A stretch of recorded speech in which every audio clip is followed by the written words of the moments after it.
Tamara Laroux was 15 years old. She was a troubled teenager. One day, she took a gun her mother had and put it against her chest, and she pulled the trigger. Her body was rushed to the hospital, but she said her soul went somewhere else. I was convinced that there was no way to live a completely happy life. And if I couldn't live happy, I didn't want to live at all. It began with a divorce, a broken home. And I believe that through that, my mentality began to form and began to develop a sense of rejection because I didn't understand. I was a small child and didn't understand adult things. And so I felt the breakup was all about me. That sense of rejection just really grew. I began to perceive myself as a burden to other people. And so I would take little bitty comments that were relatively insignificant. I would make it into a really big deal.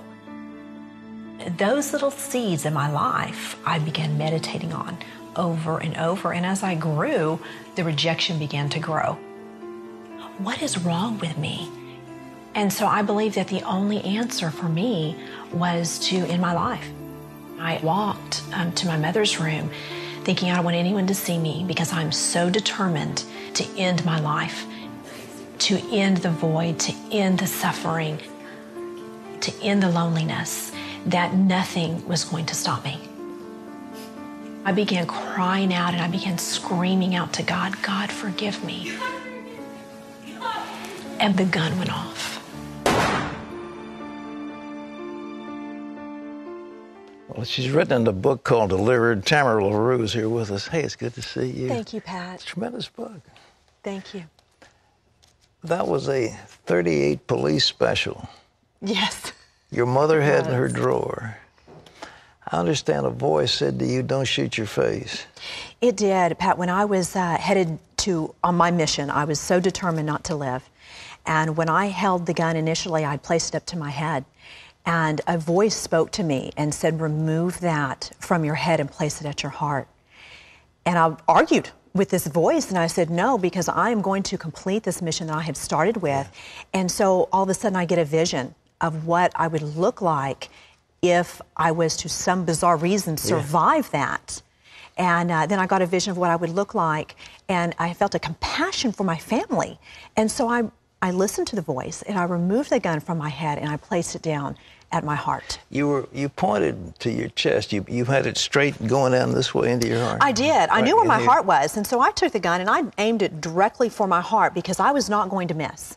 And I wanted that gun to send me into eternity because I was so desperate for my pain and my suffering to end. So you pulled the trigger and there was a loud bang, and then what happened? Pat, when I pulled that trigger, I knew my body was dying. I felt the blood rushing through my lungs. Death gripped my body. I became blind. I became deaf. And as my soul left my body, I began traveling faster than the speed of light. And I began falling and falling and falling. And all of a sudden, this explosion happened on the inside of me. It was as if there was like a sulfuric type acid burn that consumed me in every way. It was so hideous and terrifying. There are no words to describe the level of pain and the type of burn that I was experiencing. What was it? It was hell, Pat. It was what the Bible describes as hell. It was the fire of hell.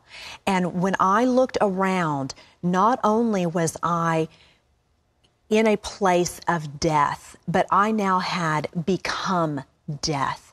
I was no longer in a place where there was peace. I was in a place of total torment. Were you terrified? I had become fear. Oh, you've become fear. I had become a being of fear. You know, the Bible describes that death is the absence of God. Yeah, yeah. And so in the absence of God, in the absence of anything good, your soul actually transforms into a being of fear, which is the opposite of love.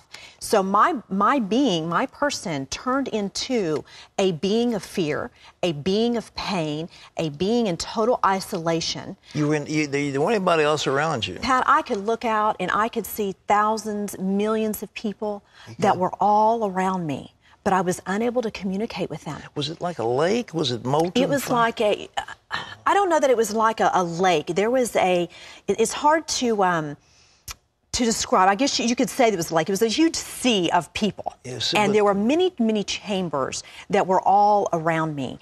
And all of the people that were there were in the same formless being, screaming out in agony, in total terror, in a hideous scream. Then there was no end to it, Pat.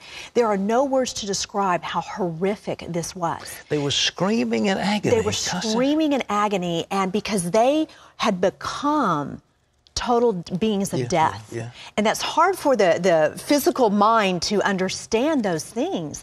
But when I would look at it, I remember looking at an individual, particularly, and they were as close to me as you are.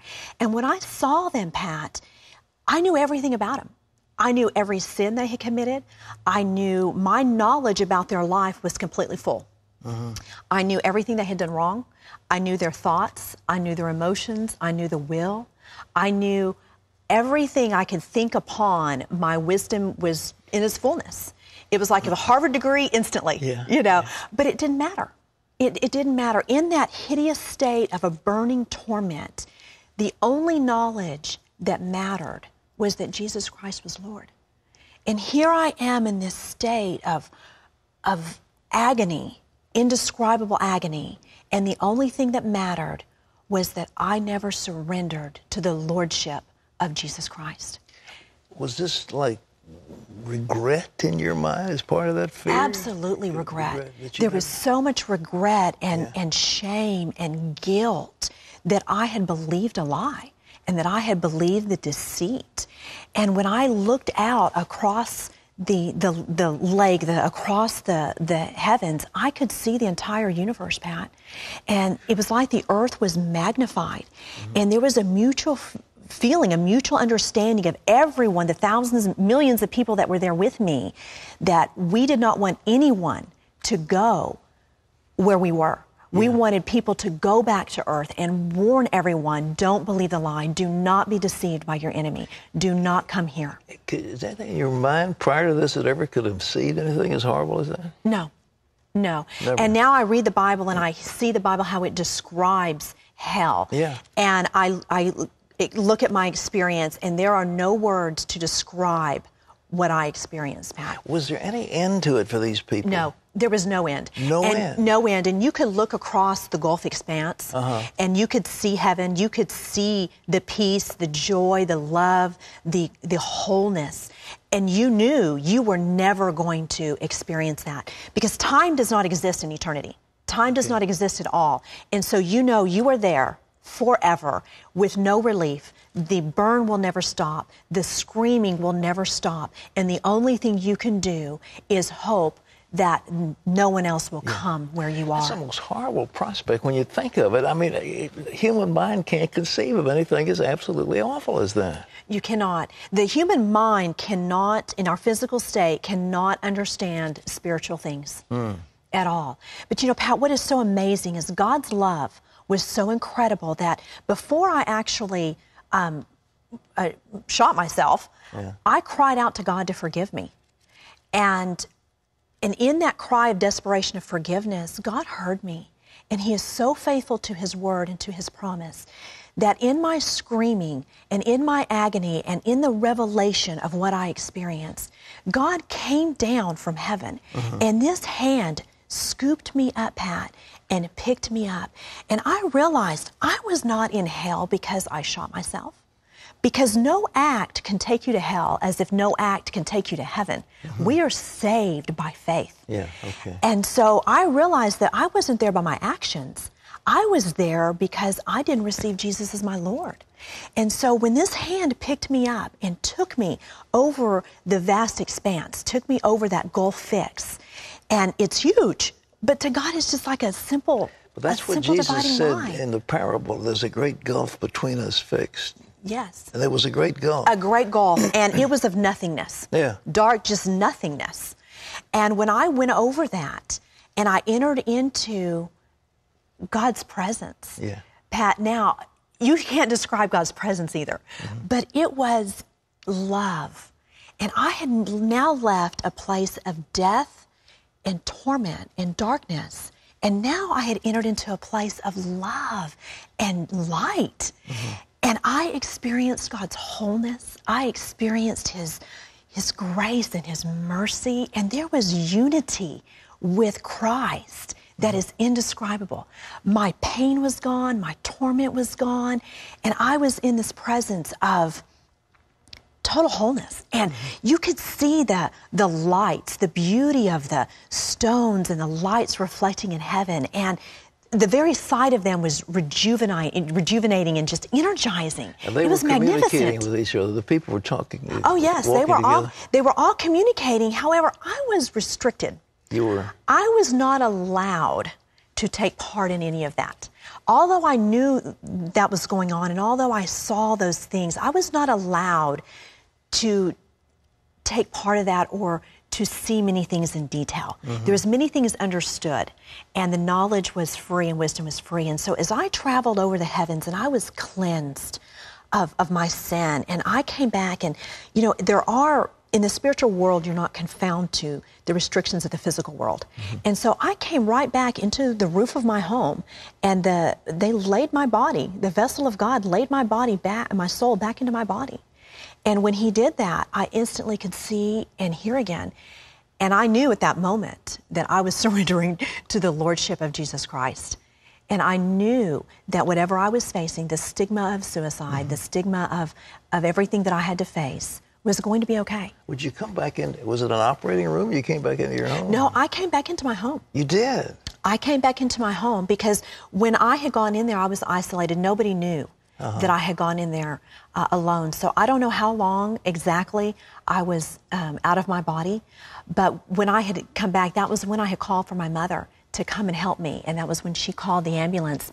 But when the ambulance got there, they even asked my mom, are you going to even bother to take her to the emergency room? Because I was gray. I had the pallor of death on me, and they thought that I was fading into death, but what they didn't realize is I had already been dead and had just come back. And so within a matter of a few hours, Pat, I had gone from, are you going to bother to take her to the hospital?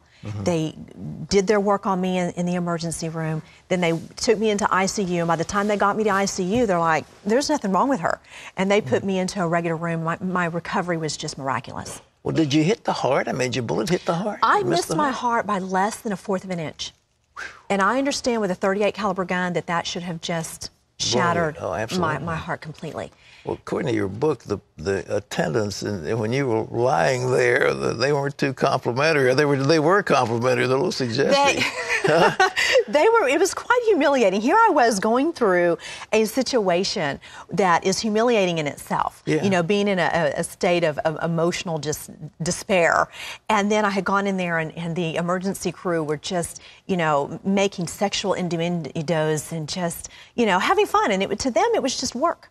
You know, they were just working. Did they know you were alive and hearing all this? Oh, I was very coherent. I mean, they were looking at me for a response. Yeah. And my response was just, you know, I kind of smiled like, I can't believe you're saying this, you know. But that was part of, God used that, Pat. He works all things for our good. Sure. And He used that to show me, Tamara, you have got to not be afraid of people. There is only one fear you should have, and that is a reverent fear for me.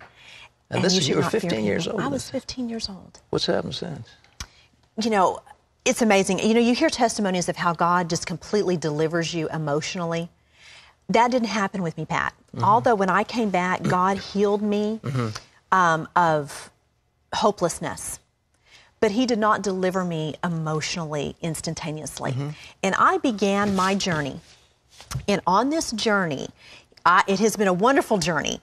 God has begun to teach me how to take the promises of His Word and apply them to my mind and apply them to my emotions. So God has, through a process, completely delivered me and made me whole, where I am no longer emotionally distressed or depressed or sad or lonely or rejected. Do other people buy this when you tell them? What's your family, your parents, what do they think? Did you tell them where you'd been?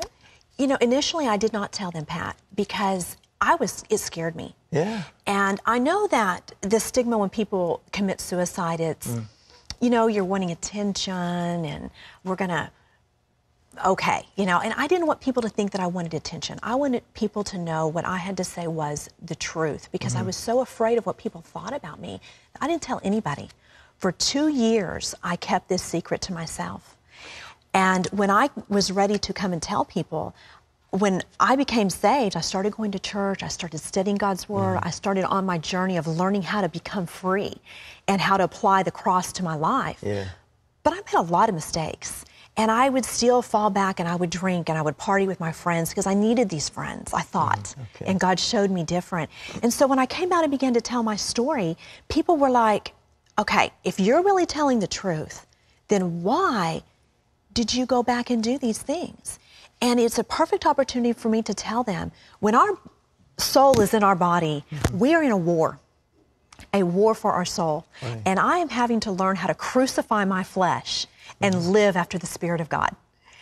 And I have gone on that journey. And so now, Pat, people, when I share my testimony, we see people saved and delivered and restored and made whole. And that same love that God has given me, I'm seeing Him manifest in the lives of others. And it's just amazing. Tamara, this book is tremendous. Ladies and gentlemen, it's called Delivered. Tamara Laroux, what a story. And that journey from heaven or hell to heaven, not heaven to hell, hell to heaven. Yes. Tamara, God bless you. This is great. Oh, thank you so much. God has been... We serve a mighty God. We do indeed. And, you know, Pat, I want to say one thing. If you are believing anything other than the gospel of Jesus Christ, you are believing a lie. Because the gospel is the truth. It is the only truth. You cannot add to it, nor can you take away from the gospel of Jesus. You've been there. And I've been there. Tamara, God bless you. Thank you so much. Tamara Laroux, ladies and gentlemen. A whole week, we're talking about life beyond the grave. People who've been there, they've seen it. Listen to what they say. We leave you with these words from John 14. Jesus said, I am the way, the truth, and the life. No one comes to the Father except through me. We'll see you tomorrow. Don't miss it. Bye-bye.